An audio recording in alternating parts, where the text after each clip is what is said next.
go. Oh.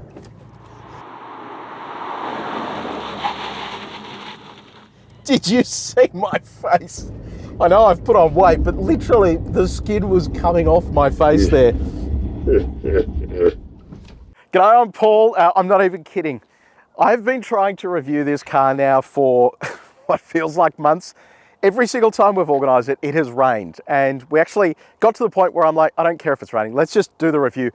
Brought the car down and it was raining so hard. But anyway, we finally have it. It is the Lotus Emira. This is the last internal combustion Lotus before they go all electric. They've got the Emea, they've got the Elettre as well.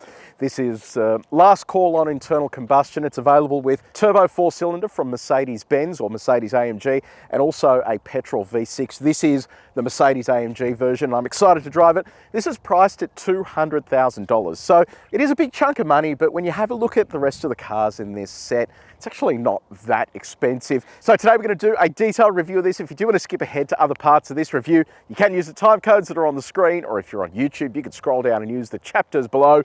Now let's kick off with design. Just have a look at it. I just think it looks so good, especially in this color and spec. They've just done such a nice job in creating a car that cuts through traffic. Like, it just looks totally different to everything else on the road, but it still has that sort of Lotus vibe to it. And even if you have a look at stuff like the Elettre and the Emea, they've just gone hardcore with aero, and you can see this is sort of where it all began. You've got so much cut out, and around the car you've got so many aero elements that just give you the vibe that this is a car that is going to be going somewhere fast. Big Lotus logo down the front there, full LED lights. Look at this, just every angle you can actually see all of that cooling elements. So basically air goes through here and then gets rejected out the top here to go around the side of the car. Around the side here, you've got a set of 20-inch alloy wheels, 35 profile tyre. This car is available in 3 different specs. You've got a touring spec, a sports spec, and a track spec.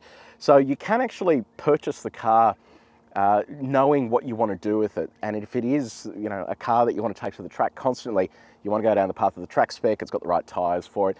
Whereas if you are using this as a daily, you want to be going down the road of the touring spec. So I'll be keen to see how this rides on our bumpy track here, because if you're going to use this as a daily, you want to know that it's not going to break your back every time you go for a drive to work. Look at these brakes as well. So 370mm rotor, 6-piston caliper. They're cross-drilled, they're slotted. It is all about performance here. 350mm at the rear. In terms of weight distribution, 50-50. That means 50% of the weight is over the front and 50% is at the rear. So it's a perfect distribution there. And in terms of size, this is shorter than a 911, but wider and sits on a longer wheelbase. So I'll be curious to see how that feels compared to something like a 911 or a Cayman in terms of the way that it handles with that mid-engine setup. Look at these mirrors too. Again, more of that aero element. Door handles, they sort of sit inside of the body. So to get into the car, you pull that, and then that just goes away once you let go of that handle. Cooling. So you've got these ducts on either side, and that is for the engine. Mercedes-AMG 2-litre turbocharged 4-cylinder. Later on, we're going to test the sound to make sure it actually sounds good, because I don't know, an AMG A45 sometimes just sounds not great. So hopefully this sounds better here in this application. Have a look at the rear as well. It pops out there. So if you look at the front, basically comes down and then it just pops out at the rear. It's got a really nice stance at the back there. It's partly to fit the engine, but also partly to give you the handling that you need for a vehicle with this much power and torque. Now, around the back, you've got a really cool design as well. Look at that. I can see the tyres through this bit of aero here. You've got full LED taillights, Lotus writing on the back here, and then this glass cover over the engine. So it really is just a work of art there, with dual exhaust pipes as well, and a reverse light nestled all the way down the bottom here. So let me know what you reckon about the design. Do you think it looks cool? Let me know in the comments section below. Are you an old school Lotus owner? I'm keen to see if people that used to own Lotuses like an Exige or an Elise have upgraded to this, and whether you are enjoying it. I'm keen for your feedback. Let me know in the comments section below. Okay, so we are inside the Emira. Let's start off with the key. You have lock, unlock, boot. On the side it says for the drivers, and then on the back you've got a Lotus logo. It's a proximity sensing key. And have a look at this. You've got like a fighter jet style lid here to then start the engine, which I reckon is pretty cool. This interior is pretty cool as well because, again, I just sort of throw myself back to the Lotuses of yesteryear, and we actually used to own one at Car Advice, our old business. And look, I did enjoy driving it occasionally, but every time you had to drive it and it wasn't to or at a racetrack, it was just something you enjoyed getting out of. It was highly unreliable. Everything broke on it. It just wasn't very nice. So this, on the other hand, if we look at this interior, this being the touring spec of this car, the one that's set up for daily driving, this is an interior where I feel I could actually daily drive this car. It's got some really nice materials around the place. You've got tech in the center there. It's all sort of nicely presented. So what about your touch points? So nice and, well, it's firm but soft there, and then nice on the door there as well. How soft is it? We've got our durometer. We've tested the main surfaces in this cabin. If you do want to see how this car compares to others that we've tested before, there is a link in the description below. What about build quality? What's that like? That all feels fairly decent. Do you own one of these? What's it like to own? I know a guy that owns one of these, and he's had a couple of issues so far, but I think he's enjoying his ownership experience. Let me know what you reckon down there. This is what the door slam sounds like. Let's talk infotainment. So you have a 10.25-inch display. Look, it's nothing special, but it's certainly better than what Lotus used to have previously. Sort of central to the display are a few performance options, so you can see your tyre pressure. You've got a performance setting here for downforce. I'll be curious to see what that looks like when we're driving. You've got a G meter, power, torque, and boost there as well. Then you've also got a lap timer just over here as well, which could be a cool feature. Previous records, excellent. I like this max speed as well, very cool. And then in addition to that, you've also got this display here that you can swivel between to give you your sort of commonly used items, which I think is it's a pretty cool setup. You also have Apple CarPlay and Android Auto. Look at that, wireless Apple CarPlay.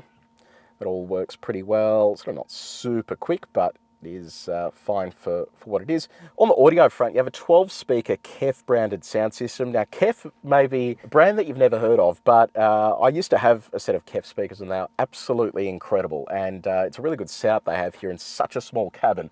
To fit that many speakers, it is a pretty good sort of sound experience. You've got AM, FM, and DAB digital radio too, so you're fully covered there in terms of all of those features. Head of the driver, you've got a 12.3-inch display. This has a certain degree of customization, but nothing sort of too crazy, and it gives you just everything you need to see there ahead of the driver. One of the things I did notice sort of driving this around, I like the fact that it has front and rear parking sensors. It makes it easy to park up against curbs and stuff. So I'll show you what the rear view camera looks like. I'm just going to start the car. So there it is there. It's interesting, the quality is, like, it's not amazing, but it's actually not too bad. You know, for a vehicle like this, you see some production cars that have terrible cameras, and this is actually sort of half decent. I can quite clearly see what's going on at the back there. So I'm a fan of that. And this is what the horn sounds like. In terms of your connectivity, so you don't have any wireless phone charging, but you do have a USB-A port down the bottom here. In the center console, you've got a USB-C and a USB-A port. And then all the way at the back here, you've got a 12-volt outlet as well. A couple of cup holders, some storage down here as well. Storage in the door too. So really is nothing like an old Lotus there in terms of how much storage you have available to you. You've even got a pretty reasonably sized glove box as well. Now on your comfort front, you've got single zone automatic climate control. And I love the fact that you have a little symbol of a driver with a helmet on for the climate controls. I think that's pretty cool. In terms of seating, have a look at these. They just look really nice and cool. You've got a ribbed section there. Lotus there as well. They're super comfy to sit in for longer distance driving. Only sort of criticism with them is that they're not perforated, so you can get a bit hot and sweaty inside the car given that you've got the engine right behind you. And they are both electrically adjustable, so you can go forwards and backwards. Your backrest can go forwards and backwards. You can lift the front of the seat, the back of the seat. You have lumbar adjustment and then memory for the driver as well. In terms of steering adjustment, you have both tilt and reach adjustment. And then let's do a little reach test here. Yeah, all of that stuff is easy to reach while you're driving. Now let's talk cargo capacity. So I'm going to crack this open. Pretty surprising actually. You've got just over 200 litres of cargo capacity, and I've jammed a carry-on suitcase, laptop bag, and it has a sort of divot there behind the latch. So you can actually fit a reasonable amount of sort of bits and pieces in there. So I think that is definitely a good thing. Okay, we've just hit the road in the Emira. Kind of reminds me of Chimera. but definitely very different to that. The first thing I noticed before I even start talking about the engine is the steering. So Lotus has gone down the path of using a hydraulic steering rack. Pretty much every new car today that isn't an off-road vehicle, there are still some off-roaders out there that still have hydraulic steering racks. Most will use an EPAS system, which is an electrically assisted steering rack. So traditionally, hydraulic steering racks gave you the most feel, and it was just the way to do a sports car. Then Porsche adopted an EPAS system in the 911. They did a good job with it. Everyone was happy. So yeah, it's interesting. So it's got a bit of weight to it, and that is one of the side effects of a hydraulic system. Now, this being the touring version, I'm going to talk about the ride first. And I got to tell you, I was expecting this to be a bit shit, to be honest, a bit rough and just not very nice. This is actually fantastic. Like, it is the perfect balance there between comfort and sportiness. I know I'm driving a sports car, but it's comfortable enough for me to be able to drive to work each day. And it has Porsche vibes to it. If you think of something like a Cayman, this is what a Cayman feels like. It's a comfortable car, and you know that when you want to unleash, it will unleash. So that side of things is cool. Now let's talk about the engine. So this is a Mercedes-Benz engine. It's virtually the same engine they use in the A45 AMG. So 2-litre, turbocharged, 4-cylinder petrol, 268 kilowatts of power, 430 Newton meters of torque. A big old slab of an engine there, and it sits here just behind the driver. It's mated to an 8-speed dual clutch transmission. Now, while Mercedes-Benz uses an 8-speed in the A45, this is actually a bespoke rear-wheel drive variant of that transmission developed by Lotus. So it's a very different package, and this is a rear-wheel drive as opposed to the all-wheel drive setup in the A45. Now, I won't bother talking about fuel economy because, I mean, it's a sports car, and in this instance here, I think we're going to find that we're averaging 23 litres per 100 Ks over the past 10 kilometres and 22 over the past 100. And that's included highway driving to get here, but also track driving this morning. So, it's not really a good indication of what kind of fuel this is going to use. But if you are being sedate with this, 4-cylinder turbocharged petrol really isn't going to use a massive amount of fuel regardless. Now, what does all that feel like behind the wheel? Let's sink the bird in. Holy moly. That is great. Yeah, it is. That is cool. So dual clutch means it responds nice and quickly. And when it comes on boost, really just gives you a nice big shunt in the back. I love the turbo sounds behind my head as well. You've got the whooshing.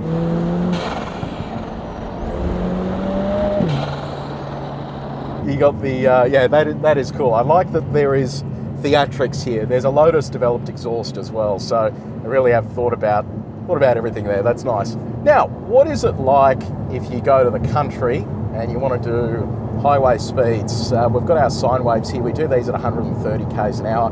Good representation of what the body control is like when the speed picks up. So let's see how this feels. So there's 130. I'm suspecting it'll feel fine. Yeah, feels perfectly fine, because it's a sports car. One thing you will notice there, I would have been very hard to hear at highway speeds, especially on coarse chip surfaces. There is a lot of road noise that comes into the cabin. That's one of those compromises you're going to have to make. Funnily enough, the A45 and the AMG range is the exact same. So much noise that comes in from tyres, but it is a sacrifice you make with sporty tyres, so you have to deal with it. Okay, bumpy road time. We do this in every car we test as well. So 90 Ks an hour, this is a shocker of a road. Cobblestones, potholes, you name it. And we have a condensed sine wave here as well. Yeah, this is remarkably good. This is what I mean. If you want to have a touring package and a car that you can drive as a daily, these sorts of roads it needs to be able to handle, and it has done a tremendous job of that. Let's talk about drive modes. You've got normal, sport, and track. Let's whack it over to sport and go for a spin. Around the track here. We do this with every car we test. Let's see what it's like.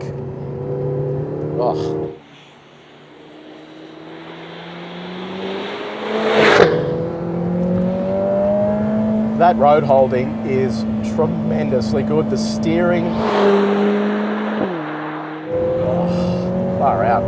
It is absolutely hauling. Wow. Even those bumps mid-corner are nicely handled with the passive dampers. Brakes feel great. This steering is excellent. Just feels old school and nice, just like old sports cars used to. That engine. is tremendous stuff. It has so much torque. I'm not a huge fan of this auto driving mode, so I'm going to take control of that with the gear shifters here on the steering wheel. Let's give it a punch up the back straight, see what this feels like. Wow. Oh, that is something else. That is unreal. It has just got so much go. So this has increased in weight. We're talking 1,400 kilos, which is 300 kilos more than the old Exige. So you do feel that a little bit, but it is compensated for by having all of that extra power and torque. Now, it is time to do some performance testing. Lotus claims a 0 to 100 time of just over 4 seconds. We're going to go through to 120, so we'll do 0 to 120. That'll give us our 80 to 120 overtaking time, as well as our 0 to 100 time as well. So just popped it into track mode. It actually has an ESC mode for track as well. And what we're going to do, straight after this, we're going to go back in time to this morning when it was wet and I was playing around with some of those ESC modes so you can see exactly how all that comes together. So yeah, let's give this a shot. So it's in track mode. I'm just going to hold the brake and the throttle. It'll come up with launch, let go of the brake, and then away we go. So let's give this a shot. There's launch.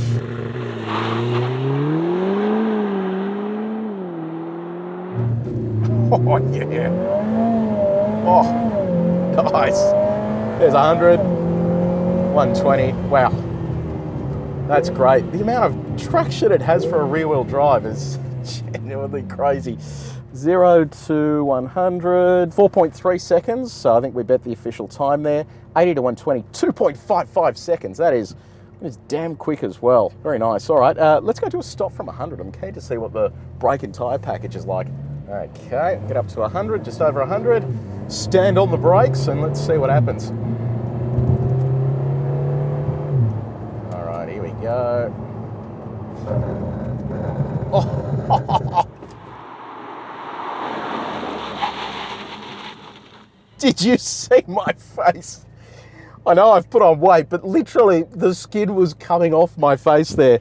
That felt bloody. 2.56 seconds, 34.82 meters from 100 k's an hour. We're going to put an overlay up on the screen there to see how this compares to other cars that we've tested, but I think that's actually one of the best stopping distances we've ever had. That is so cool. There is a link in the description below as well if you do want to see other cars outside of those ones that are on the screen. Wow, so cool. All right, now, how quick does it go in reverse? Let's find out. All right, 37 kilometers an hour. So I thought, given it's still wet outside, let's take advantage of that and just test out some of these additional driver aids. So I'm going to put the drive mode into sport. So in sport, stability control is still on, and I'm just curious to see around our cone here. I'll pop that into manual as well. What it feels like when you sort of gradually apply throttle and how it sort of steps out and does its thing. So here we go, that's sport mode, throttle, throttle, throttle. God, this thing has so much traction. Even now, where it's patchy and wet, you can quite confidently step on that throttle. Yeah, so once it does step out, it's quite aggressive in terms of catching it. We'll go down to track mode. So in track mode, it's actually putting it into ESC track. So that's a setting where it's basically giving you a bit more slip. So let's see how that fares in comparison.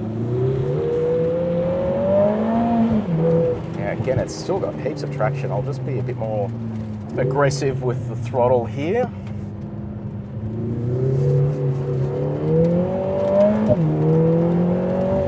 All right, let's be a little bit more aggressive now. Let's just see how this feels. So it actually does let it step out sideways, and it's quite good at catching it. It actually feels very similar to the BMW MDM mode, where it lets you have that slip, but not too much, and you don't really have any variability there in terms of the traction control. So let me just try ESC off, see what that feels like in comparison. So that is now everything off. A little bit more aggressive with the throttle here. Nice. That actually, I am genuinely amazed at how controllable this is. It just feels very Very manageable. Genuinely impressed with this. I wasn't expecting this to be as nice as it is.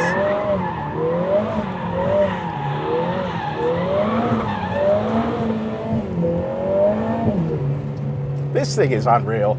I mean, I'm not a professional driver by any stretch, and the fact that it's able to just give me the confidence here behind the wheel is so cool. Especially with a peaky, it's not even a peaky engine. When this thing comes on boost, it really kicks you in the back. And I think that they've managed such a good balance there between this delivering boost and this giving you, I guess, holdability. And I think that obviously once speed increases, you're going much faster. It is going to possibly get a little airy, but to me, this feels far more composed than like an old Elise, which was like, if you lost traction in an old Elise, you were off the road very quickly. Whereas this, I feel like anyone could drive this, even in track mode, or even with stability control off in control conditions, and still feel very comfortable behind the wheel. So very impressed with that. So the Lotus Emira, I tell you what, I was not expecting to like it as much as I do. 200 grand, it sounds like a lot of money, but have a look at everything else in the segment at the moment. It is so expensive, especially that Corvette. It has just gone up in price. If you want the fast one, it's like well over $200,000. So I actually think it represents pretty decent value for money. That engine is one of the best engines in the business when it comes to power for literage. So when you hit that throttle, that 2 litre is working hard to deliver incredible torque. That rear-wheel drive package and the weight balance, it is so much fun to drive. And you're getting that old school hydraulic steering feel as well, which is good. Downsides though, my back is so sweaty.